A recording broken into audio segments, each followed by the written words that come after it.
దేశంలో మునిపెన్నడూ లేని విధంగా జరగని విధంగా రాష్ట్రంలోని 13,326 పంచాయతీల్లో 4,500 కోట్ల రూపాయల నిధులతో 87 రకాల పనులతో గ్రామాభివృద్ధి చెందేలా 9 కోట్ల పని దినాలతో 54 లక్షల కుటుంబాలకు ఉపాధి కల్పించేలా మహాత్మా గాంధీ జాతీయ గ్రామీణ ఉపాధి హామీ పథకం కోసం ఒకే రోజున గ్రామ సభలు నిర్వహించి తీర్మానాలు చేస్తున్నాం.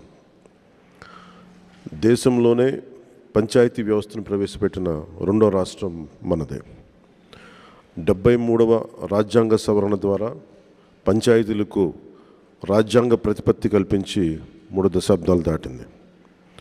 ఇప్పుడు రెండో తరం సంస్కరణలతో పంచాయతీ మలిదశ విప్లవం మన ఆంధ్ర రాష్ట్రం నుంచే మొదలు పెడుతున్నాం. గత 3 దశాబ్దాలుగా ప్రతి స్వాతంత్ర దినోత్సవానికి, గణతంత్ర దినోత్సవ వేడుకలకు మైనర్ మేజర్ పంచాయతీలకు నామమాత్రంగా 100 రూపాయలు 200 రూపాయలు మాత్రమే ఇస్తూ వచ్చారు.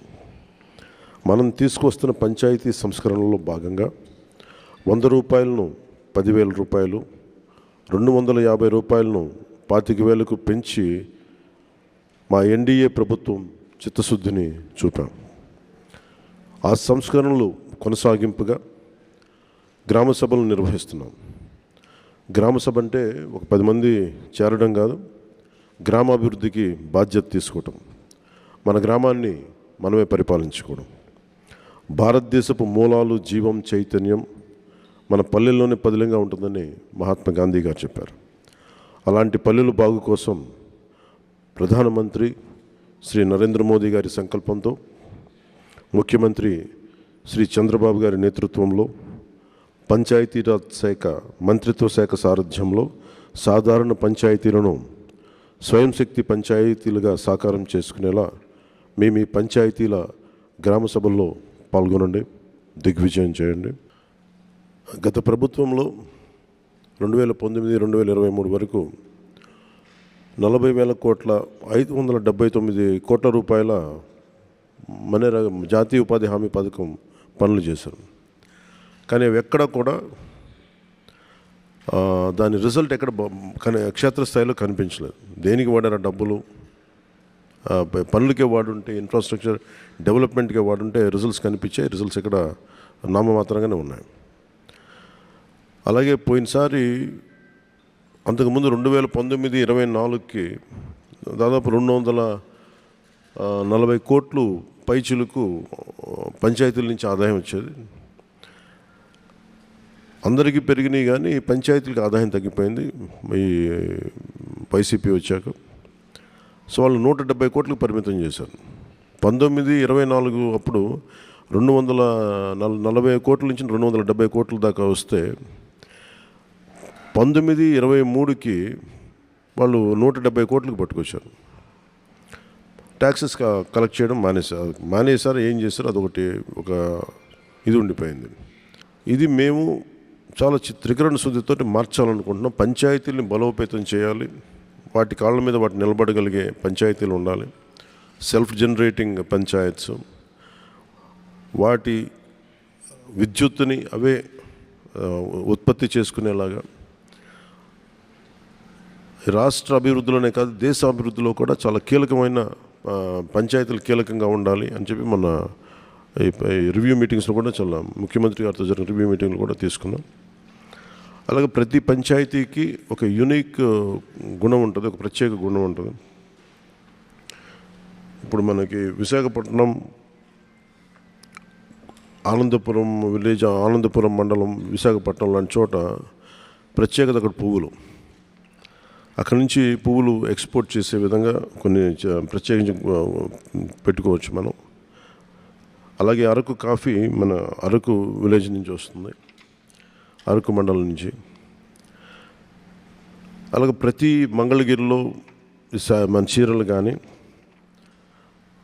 మన సత్యసాయి జిల్లాలో లేపాక్షి కానీ, అలాగే ఒంగోలు జిల్లాలో చీమకుర్తి గ్రామం కానీ, బాపట్లలో వేటపాలెం కానీ, కృష్ణా డిస్ట్రిక్ట్లో చిలకలపూడి కానీ, ఇలాంటి ఏ జిల్లాలో ఏ పంచాయతీలు తీసుకున్న కొన్ని ప్రత్యేకతలు ఉన్నాయి. సో మీ పంచాయతీల ప్రత్యేకత ఏంటి దాన్ని కూడా రేపు గ్రామ సభల్లో లేదా తదుపరి గ్రామ సభల్లో ఇవన్నీ నిర్ణయించుకోమని చెప్పాం. So we would like to promote that plan. దీంట్లో పెద్ద ఎత్తున యువత మహిళలు పాల్గొనాలని మేము కోరుకుంటా ఉన్నాం. ఎందుకంటే మీ భవిష్యత్తు ఇది. గత ఎన్నికల్లో రాష్ట్రం కోసం మీరు ఎలా తరలి వచ్చారో, రాష్ట్ర మీ బాధ్యతగా చేపట్టి ఎన్నికల్ని ఎలా తరలి వచ్చారో ఈ గ్రామ సభలకు కూడా రాష్ట్రంలో ఉన్న నలుమూలలో ఉన్న యువత, పక్క రాష్ట్రాల్లో ఉన్న యువత, మహిళలు మీరు పాల్గొనాలని కోరుకుంటా ఉన్నాను. ముఖ్యంగా మహిళలకి నేను విన్నవించుకుంటా ఉన్నాను. ప్రెసిడెంట్ ముర్ముర్ గారు కూడా విలేజ్ పంచాయతీ నుంచే వచ్చారు, సర్పంచ్గానే ఎదిగారు. ఈ రోజున ఆవిడ ప్రెసిడెంట్ అయ్యారు. అందుకని మహిళలు ఈ 1/3 ఈ సాధికారత పొలిటికల్ ఎంపవర్మెంట్ జరగబోతోంది. దాంట్లో భాగంగానే మీ గ్రామ సభల్లో మహిళలు కూడా చాలా బలంగా పాల్గొనాలని నేను ఆర్థిస్తున్నాను. అలాగే పంచాయతీలకు సంబంధించి ఉదాహరణకి చాలా పంచాయతీలు నిరుపయోగంగా భూమి ఉపయోగం లేకుండా పోతుంది. అలాగే పంచాయతీలు మొన్నదాకా మనకి స్వచ్ఛ భారత్ కోసం ఒకప్పుడు మనకి ఓపెన్ డెఫికేషన్స్ మొత్తం గ్రామాల్లోకి వెళ్తే ఓపెన్ డెఫికేషన్ చాలా బహిరంగ మల విసర్జన కనిపించేది. స్వచ్ఛ భారత్ వల్ల చాలా వరకు తగ్గింది. ఇప్పుడు దాన్ని కన్సాలిడేట్ చేసి +1కి తీసుకెళ్లేలాగా పంచాయతీలు చేయాలని ఒక ఆదేశాలు ఇచ్చాం. అలాగే ఇప్పుడు కీలకమైనది ఏంటంటే ఊళ్ళలోకి రాగానే చెత్తా చెదారంతో కనిపిస్తూ ఉన్న గ్రామాల్లోకి రాగానే ఎట్టి పరిస్థితుల్లో క్లీన్ అండ్ గ్రీన్ విలేజెస్ కావాలి, దాని తగ్గట్టుగా ప్రణాళికలు చేయాలని చెప్పి ప్రణాళికలు సిద్ధం చేస్తున్నాం. దాంట్లో అందరూ పాలు పంచుకోవాలి, దాని తగ్గట్టుగా కార్యాచరణ ఉంటుంది. క్లీన్ గ్రామాలు, గ్రీన్ గ్రామాల మీద దృష్టి పెడతా ఉన్నాం.